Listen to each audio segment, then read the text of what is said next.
Bonjour les amis, je présume que vous êtes comme moi, vous êtes bouleversés quand vous voyez le visage de cette femme de 50 ans dont on devine qu'elle est une belle femme, massacrée par 3 voyous qui sont rentrés de force chez elle dans un petit village de 4000 habitants à côté de Béziers, qui lui ont tapé dessus de toute leur force, qui l'ont massacrée, qui l'ont laissée pour morte et qui ont dévalisé et pillé sa maison. Ce qui est significatif dans cet exemple, c'est que cela s'est produit il y a maintenant 1 semaine et que nous ne le savons qu'aujourd'hui, et que ce n'est qu'aujourd'hui que nous avons le visage de cette femme, dont on ignore tout par ailleurs. On ne sait pas son nom, on ne sait pas si elle a un travail, on ne sait pas si elle a un mari, on ne sait pas si elle a des enfants, on ne sait pas si elle a des amis, on ne sait pas son prénom, on ne sait pas son nom, comme si elle n'était rien, comme s'il ne fallait pas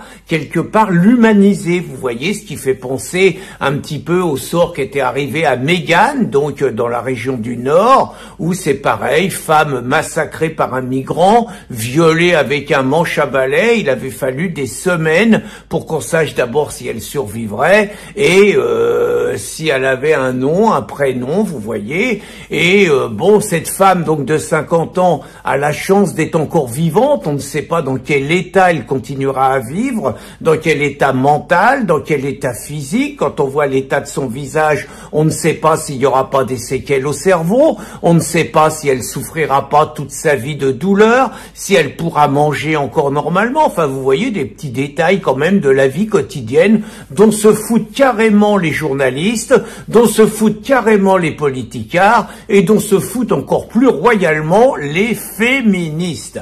Donc, cette introduction pour vous dire que il faut se battre pour empêcher le massacre des Français, parce que c'est vraiment de ça qu'il est question.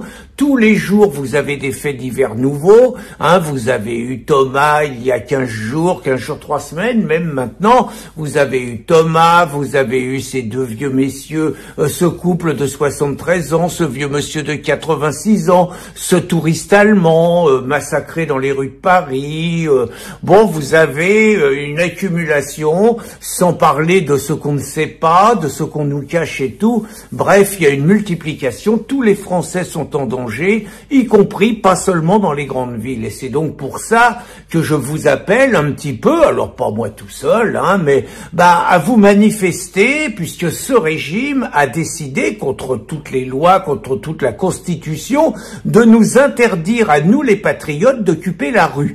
Alors en toute illégalité, la preuve, quand les natifs ont décidé de faire un référé pour s'opposer à l'interdiction de Nunez, eh bien, ils ont gagné devant le tribunal administratif, tout simplement, parce que les interdictions ne tiennent absolument pas au niveau juridique. Seulement, il faut savoir qu'un référé, ça coûte entre 1500 et 2000 euros, et que ce n'est pas n'importe qui peut mettre cet argent sur la table. Alors, les interdictions, ça a commencé avant les vacances, quand vous avez eu une manifestation de 600 patriotes, habillés souvent en noir, les gars qu'on voyait dans nos rassemblements à Saint-Brévin et à Calac, des vrais patriotes, des jeunes combatifs, donc qui ont fait une très belle manifestation à Paris, en mémoire d'un jeune nationaliste qui s'appelait Sébastien Desieux, je crois, qui était tombé d'un toit quand il était poursuivi par la police, et tous les ans, ses camarades lui rendent hommage. Et là, 600 personnes, ça a fait peur.